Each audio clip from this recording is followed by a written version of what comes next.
الله أكبر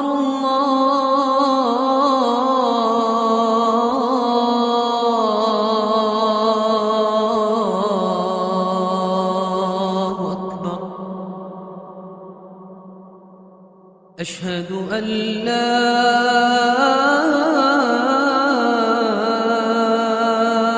إله إلا الله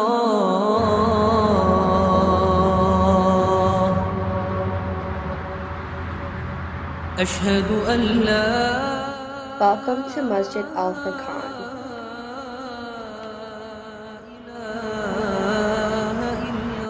Masjid Al-Furqan was founded about 6 years ago by a group of Muslims who belonged to different mosques all over the city of Philadelphia. In the Philadelphia area, mosques are designated by the origin of country the people were from. For example, all of the Afghan community in Philadelphia would meet up at an Afghan mosque, and the mosque would have members only from Afghanistan. This did not restrain other Muslim brothers and sisters from coming into the masjid, but there was a lack of comfort for many outsiders who were not of the Afghan community. The same went for the predominantly African American mosques, Pakistani mosques, Palestinian mosques as well. Now, there is no such thing as designated mosques. The masjid is open for all people of any race. These particular members of the Islamic community decided to take a warehouse lot located in the northeast section of Philadelphia and turn it into an Islamic facility. This idea seemed more interesting to them because the Muslim community is very large in this area, and there are Muslims from all over the world. Masjid Al-Furqan is the only masjid in the greater Philadelphia area where people from all over come together and praise the words of Allah subhanahu wa ta'ala. This masjid is built of a community made up of Pakistan, Palestine, Africa, and Afghanistan, and a newer community of Hispanic Muslims. Masjid Al-Furqan welcomes people of all races to come join in prayer as one. Because of such diversity in the area, Masjid Al-Furqan has brought in a higher volume of young people attending larger events at the masjid such as Jummah prayer and Sunday school. Since the area is very popular amongst the Muslim community, the masjid is always flowing with fellow brothers and sisters.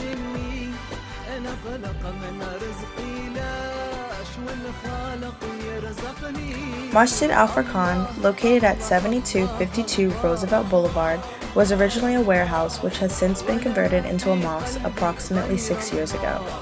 Upon entering the mosque through the side entrance, we come into a small foyer. This foyer is where all the women take off their shoes before entering the prayer room. The men enter through the front entrance, which leads to their prayer room on the other side. Since the majority of the members at Masjid Al-Furqan are men, the men's prayer room is larger than the women's. Some of the architectural features within the women's side of the mosque include a wall of windows as well as a skylight. As women, we are not allowed to enter the men's side of the masjid. However, within the men's side lies a small equivalent to the large traditional minbar. It is located in the front of the men's section where the imam guides the prayer for all as he faces the Qibla, which is directed towards Mecca. In the women's section, there is a television which shows the imam at the minbar as he guides prayer in the men's side.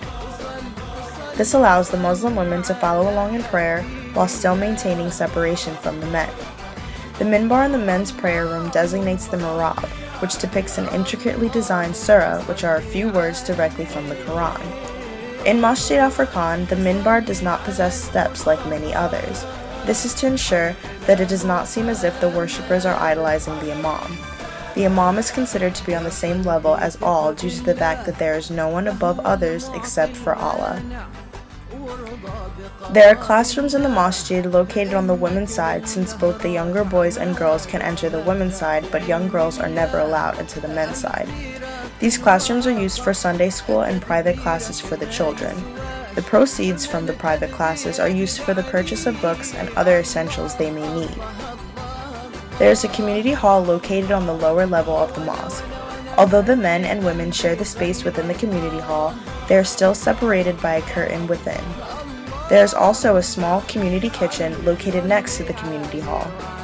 There is no separation in the community kitchen, which allows the men and women to work together to create the delicious meals for the brothers and sisters of the mosque. Masjid Al-Furqan hosts Islamic fashion shows, yard sales, and fundraisers to raise money for help with the preservation of the mosque. During the fundraisers, The members may sell food plates or other Islamic goods. All of the proceeds go directly back into the mosque to ensure their sustainment for the community for many years to come.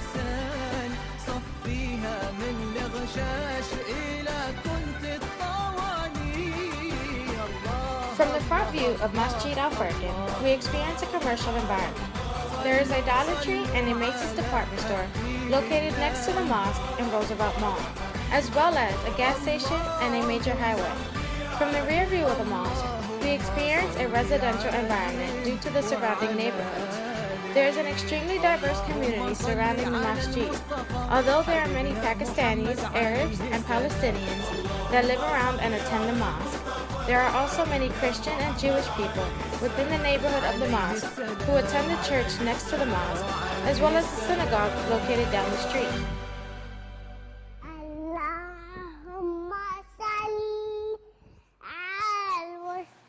The community surrounding Masjid Al-Furqan mainly consists of immigrants from various countries such as Pakistan, Afghanistan, and Palestine.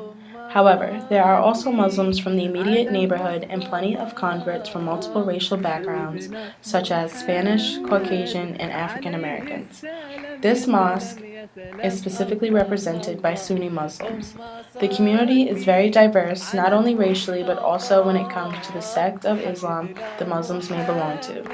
As was stated before, there are many different races represented at the mosque, such as African American, Hispanic, Caucasian, and Middle Easterners, from a wide range of countries.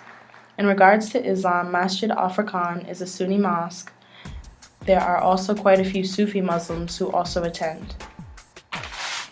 Although it is the generation of our parents and grandparents who began the mosque, it is the younger generations who have increasingly begun to attend the mosque and keep it thriving throughout the community. Before the call to prayer, there is a very social environment within the mosque. The women's side, everyone is speaking and catching each other up on current events in their lives, and the same is occurring on the men's side. After prayer, the same situation is occurring. It is a very friendly and social environment before everyone leaves. There are a few bulletins posted on the women's side portraying mainly rules. Some of the signs would read, "Please take your shoes off," or showing how to make sure you're dressed appropriately, as well as Sunday school schedules. The mosque has a strong connection, not only because of prayer, but because of the extra activities they participate in within the community. A few examples are the Muslim yard sale and the Muslim fashion show. The proceeds obtained from these events go towards the mosque, to keep it up and running, such as paying bills or planning additions, such as building another floor, to create more space since the mosque community is constantly growing. While at the mosque, we attended Asr prayer, which is usually a little before 5 o'clock p.m. Asr is one out of the 5 daily prayers performed by Muslims. The mosque holds services for all 5 of the daily prayers, in which any Muslim brother or sister is invited to attend, as prayer is led by the Imam, who is always present during prayer hours. The prayers begin with the azan, also known as the prayer call, informing fellow Muslims that prayer time has come. The women all gather together in their women's prayer vicinity, while the men join together in the area of prayer as well. Both the men and the women are separated from each other and cannot see one another. Each person is asked to stand shoulder to shoulder during their prayer. During prayer, one should take their time performing prayer, for not only is it disrespectful to rush prayer, but it is also an essential time to reflect and ask Allah subhanahu wa ta'ala for forgiveness, matters that must be taken very seriously.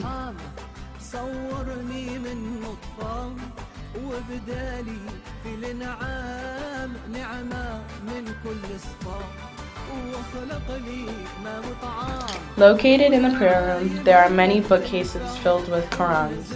The Qurans come in various shapes, sizes, and colors. They are treated with the utmost respect and handled with extreme care. We were able to see all sorts of Qurans, like small pocket ones that would fit in any bag or purse, or even ones that were very old and torn. We found out that you're actually not supposed to ever get rid of a Quran, even if it's falling apart. But we did find out that for whatever reason, if you absolutely needed to get rid of a Quran, there are 3 specific ways to do so: letting it flow down a river, burying it, or a special burning.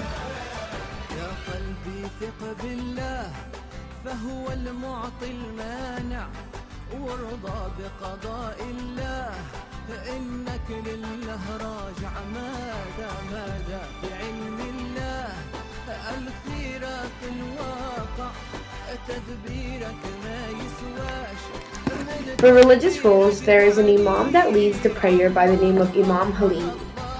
Imam Halimi recites the Quran during dua, leads the prayers, and annotates the words of the Quran in both Farsi and Pashto, for those are both the vast majority of the Masjid's community in their language.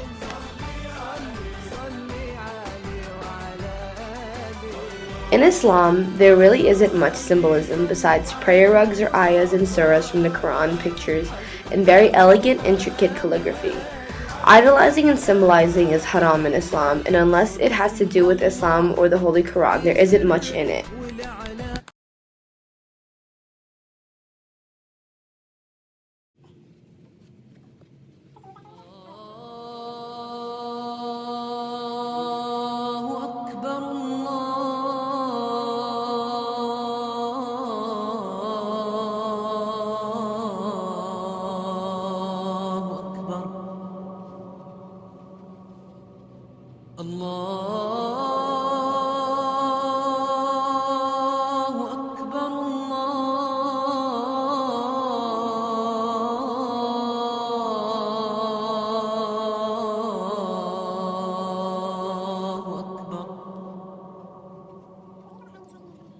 أشهد أن لا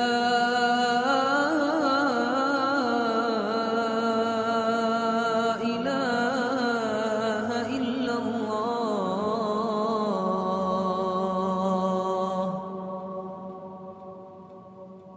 أشهد أن لا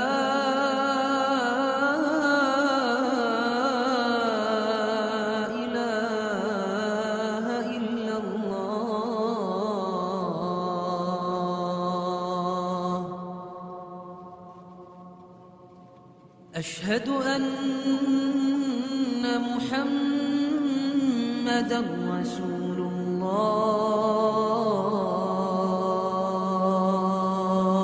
الله أشهد أن محمدًا رسول الله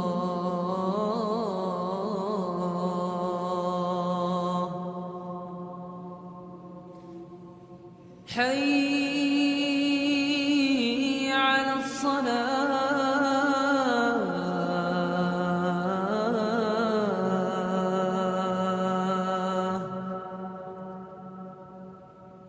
حي على الصلاة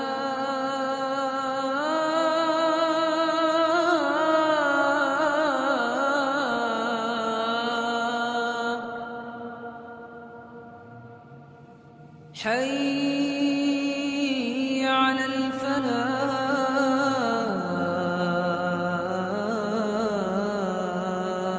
الفلاح حي على الفلاح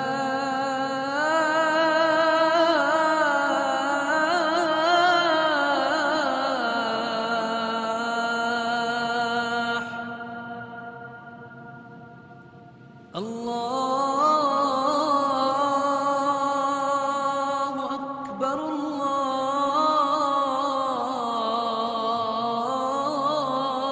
الله أكبر لا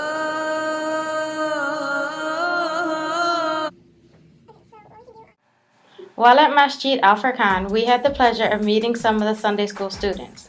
One of the boys that we met, named Abdullah, was kind enough to recite the Fatiha. The Fatiha prayer is one of the lessons that young Muslims learn very early on in their schooling. أعوذ بالله من الشيطان الرجيم بسم الله الرحمن الرحيم الحمد لله رب العالمين الرحمن الرحيم مالك يوم الدين إياك نعبد وإياك نستعين اهدنا الصراط المستقيم صراط الذين أنعمت عليهم غير المغضوب عليهم ولا الضالين آمين. In the name of God, the infinitely compassionate and merciful, praise be to God, Lord of all the worlds. the compassionate, the merciful, ruler on the day of reckoning. You alone do we worship, and you alone do we ask for help. Guide us on the straight path, the path of those who have received your grace, not the path of those who have brought down wrath, nor of those who wander astray. Amen. During our visit to Masjid Al-Furqan, Sister Samira, the mother of Abdullah, allowed us to observe her in making up a late Asr prayer.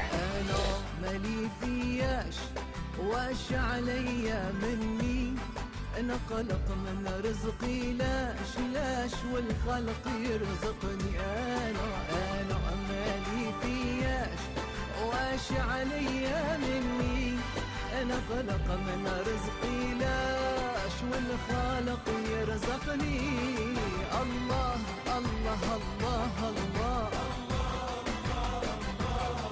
وأنا ما في قلبي غير الله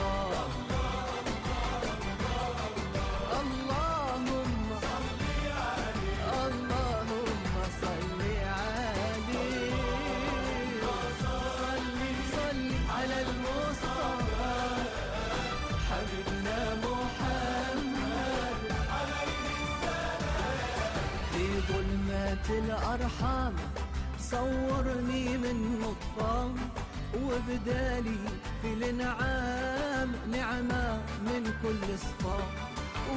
In Sunday school, the students often complete projects demonstrating the lessons that they have learned in class. This is one of the projects that was on display in the masjid.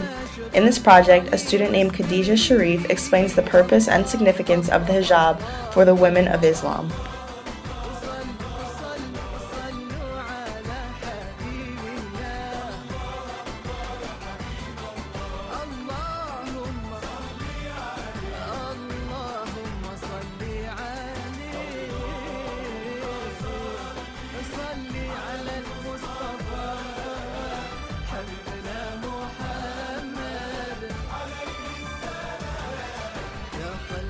ثق بالله فهو المعطي المانع وارضى بقضاء الله إنك لله راجع ماذا في علم الله الخيرة في الواقع تدبيرك ما يسواش من تدبيرك دعني